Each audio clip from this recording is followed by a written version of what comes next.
Iverina eto Antananarivo kosa isika amin'ity vaovao manaraka ity. Nanantanteraka fitokonana teo anolohan'ny vavahadin'ny orinasa Floréal Akorondrano ireo mpiasa eo anivon'ity orinasa ity androany. Olana eo amin'ny fanomezana tambo-karama azy ireo no ny fahatongavan'ny fetin'ny Noely sy ny farantaona no mahatonga izany. Ary avy hatrany ny fanatetiana ary. Nikatona ny orinasa Floréal teto Akorondrano androany. Ny aloha fanapa-kevitra mitantana ny orinasa io dia nanapa-kevitra ny tokony nampiasa nanomboka ny alakamisy teo nangataka ny hanomezana ny tombotsoan'izy ireo na ny 13e mois. Tsy akasitrahan'izy ireo ny fanavakavahana ataon'ny mpitantana ny orinasa, ireo mpiasa kadra ihany no mahazo izany, ary ho an'ireo mpiasa madinika kosa dia fiarana 100 ny karaman'izy ireo ihany no mena raha toka 10% izany tamin'ny taondasa.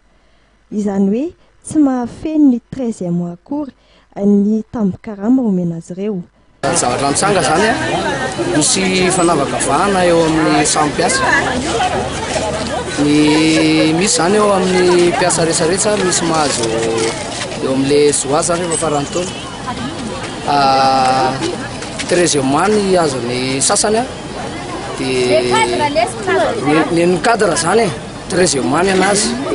Dia ny anay mpiasa madinika zany raha ny tamin'ny herintaona nahazo prime zay 15%, fa tamin'ity nefany na enany 10% le izy. Dia eo amin'izay le resaka fanavakavahana samy mpiasa tanatiny zay zany tena iadivanay, satria izahay miasa mafy nefany ny zavatra omenanay tena tsy mifanaraka amin'le asanay tena mafy, fa reo le cadre reo zany tonga dia mibaikobaiko anay fotsiny reo nefa mahazo zavatra tsara be nefa zay tena tsy mahazo mihitsy, maivana loatra le zavatra omeny anay.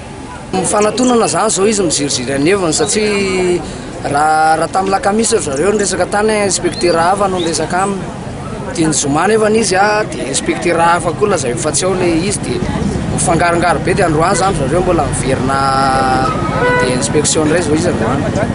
Ny zoma teo anefa dia napa-kevitra indray ny mpitantana ny orinasa fa foanana mihitsy ny tambo-karama 100 ny kasaina omena azy ireo.